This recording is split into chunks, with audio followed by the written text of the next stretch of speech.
Hello friends, I'm Mike, the hi-fi fanatic behind Audio Arkitekts. For those who are already subscribed, it's good to see you back for more. If you are a first timer and you're into loudspeakers, CD players, DACs, amplifiers, vintage gear, good music, I cover all of that and a lot more, so you're in the right place. I usually post reviews and editorials 2 to 3 times a week. So, if you'd like to be a part of our hi-fi community, I encourage you to subscribe to the channel and stay connected. It would be awesome if you stuck around for just a bit, because I am going to share with you how Bandcamp can actually save physical media and how they have recently stood up to Google on the artist and consumer's behalf. Stay tuned.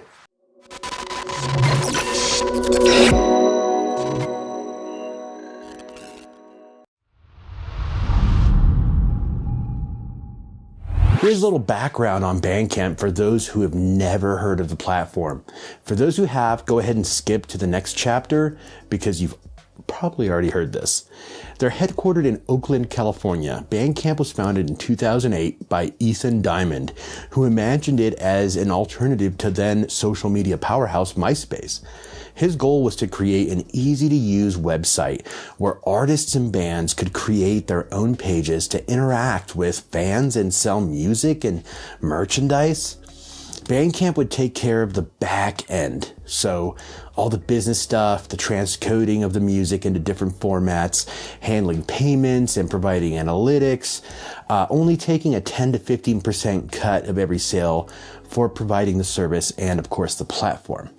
I think that's fair. However, there was just one problem. At the same time, Daniel Ek was busy innovating the antithesis of a streamlined, artist-friendly platform that benefited both the consumer and the artist. He, of course, created Spotify. Shortly after, all the other major companies involved with music mirrored Spotify's platform and just totally ignored what could have been quite the music marketplace had they adopted Bandcamp's plan. However, everyone was nuts about streaming.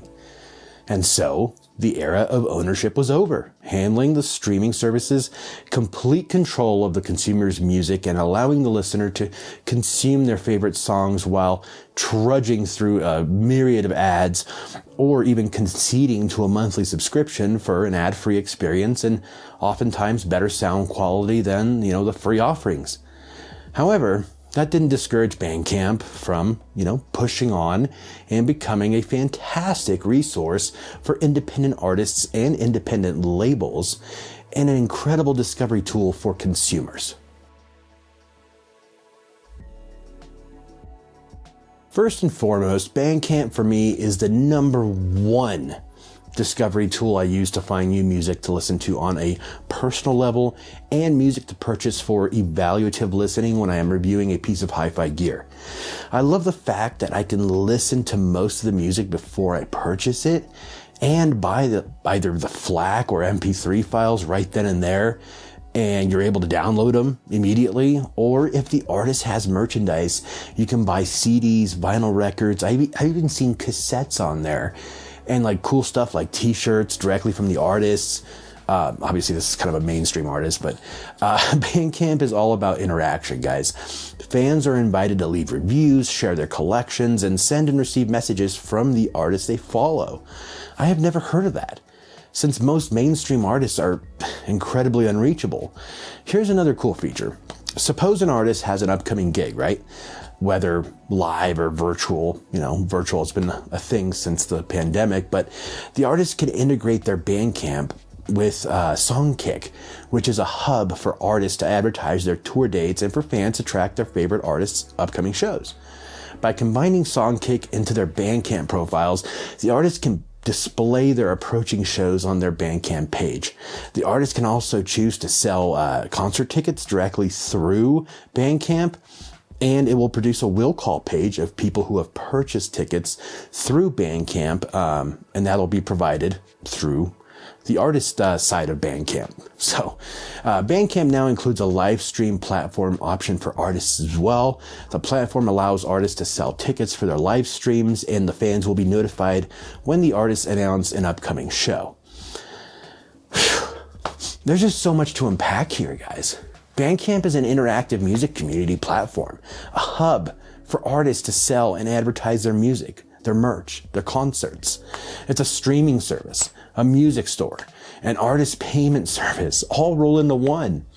It's combined so many features into a straightforward and robust interface. It's not super flashy at all. I'm ashamed that it took me this long to discover it. Ever since I started with Bandcamp as both an artist and a fan/consumer, I have made more from a few sales on Bandcamp than my Mr. Dead project has done in 6 months streaming on all the platforms combined. This is the way. Bandcamp is the future of this industry, and it has shown it by providing the most elementary feature. They care about the artist. Bandcamp is an incredible opportunity for you, the music lover, to find new bands in virtually every genre of music that you may not even had the chance to be discovered by a global audience yet. There are artists on there putting out absolute bangers, and not many people know about it because some of these artists don't have that multi-million-dollar record deal to just catapult their exposure or be on the radio and things like that. Bandcamp embraces all artists. They offer a fair and reasonable payout structure, making it even more attractive. This allows the artist to be motivated to get their music out there, to the public where it can be heard, appreciated, and consumed. Your next favorite band may very well be tucked away inside of Bandcamp somewhere, just waiting for you to hit the play button on their latest track. Something that really resonated, guys, with me was that when the pandemic hit, Bandcamp announced it would waive its usual 15% fee, 10 to 15% fee, for one day to support artists affected by the shutdown of live music. On March 20th, 2020, fans bought 800,000 records on Bandcamp in 24 hours, totaling $4.3 million of music and merchandise. That's 15 times more than their typical Friday. Bandcamp announced 3 more fee waiver days, amassing millions of dollars for the gig workers, who, in many states, it took a long time to get assistance they needed from local governments. So this was vital. It's very admirable, That should have been mainstream news with national recognition. But it is what it is. We live in a world of streaming services. The convenience of accessing millions of songs on your mobile device is crazy. And it's never been more affordable to build up a massive music library as well, or at least rent one. All this is great for music listeners, but unfortunately, artists don't get paid properly.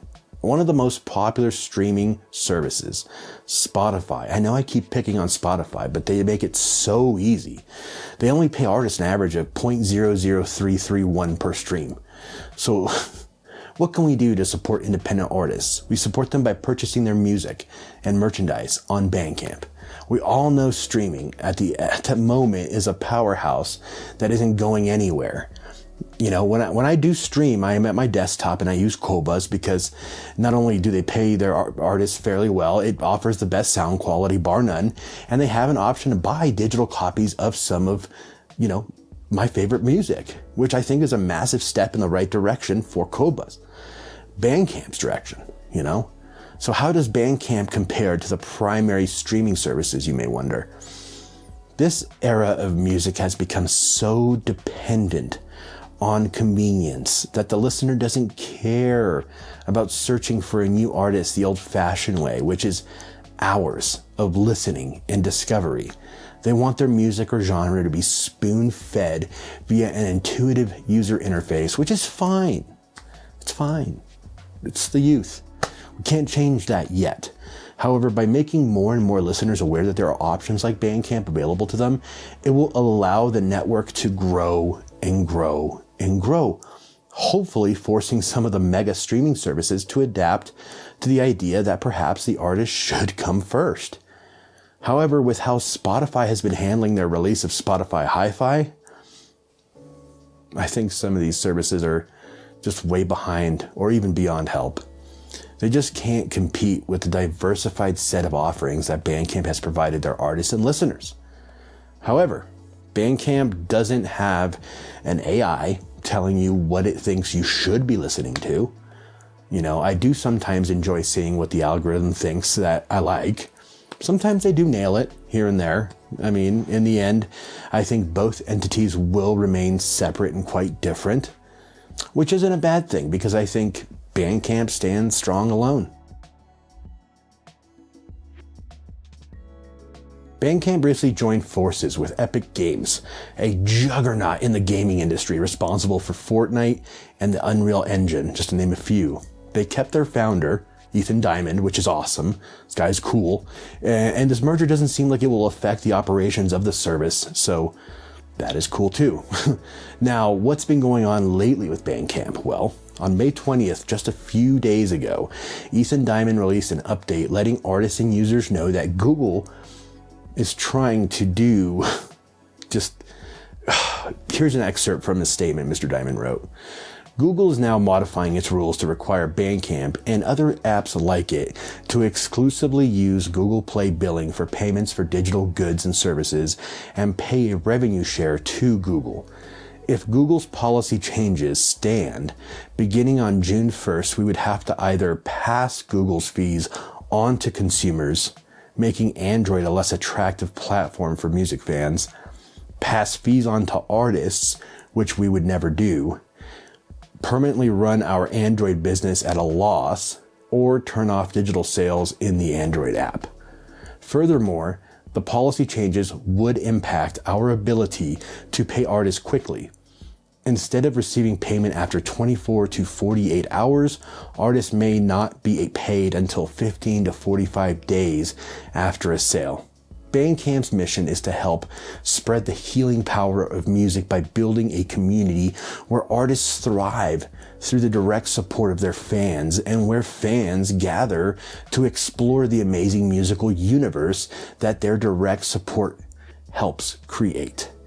That community now consists of over 500,000 independent artists and 11,000 independent labels who rely on the support of the millions of music fans on Bandcamp to fund their next record, buy groceries, or pay their rent or mortgage or utility bill. We believe it's imperative for fans to be able to express that critical support on Android. And so to stop Google from implementing these new policies for Bandcamp and other developers, Epic Gaming is filing a motion to seek a court injunction allowing Bandcamp to continue operating as we have. So I am not happy with this whatsoever. I hope the situation doesn't go through, and I hope they're able to handle this in court amicably. But how will Bandcamp save physical media? Well, the fact that Bandcamp is a marketplace for physical media.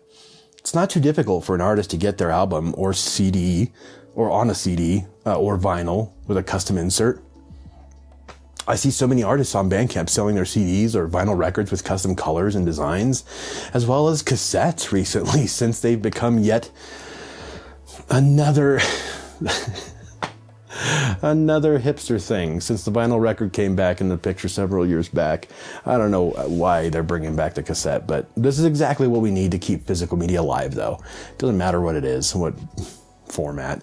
A marketplace that allows you to connect with a band or artist, consume their content, support their efforts, and buy a piece of their physical media.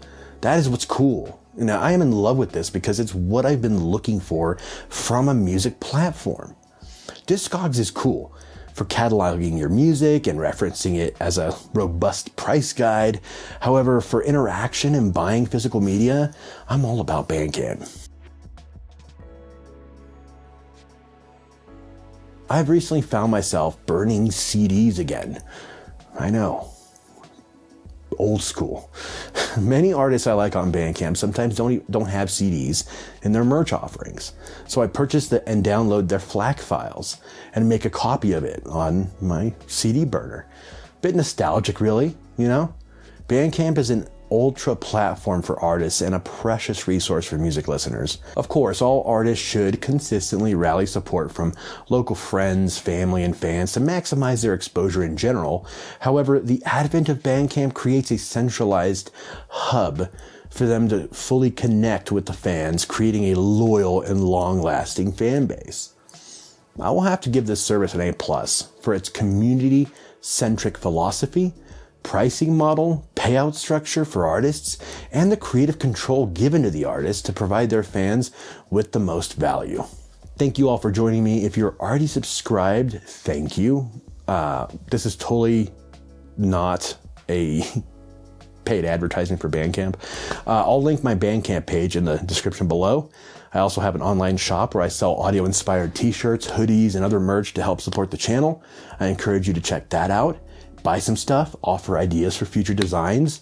If you're new to Audio Arkitekts and like it so far, I encourage you to check out some of my other videos to see if my channel is the right fit for you. And I would love for you to hit that thumbs up and end up subscribing and joining me on my journey in hi-fi. Thank you again for spending some time with me, and we'll see you next time. Take care. Bye-bye.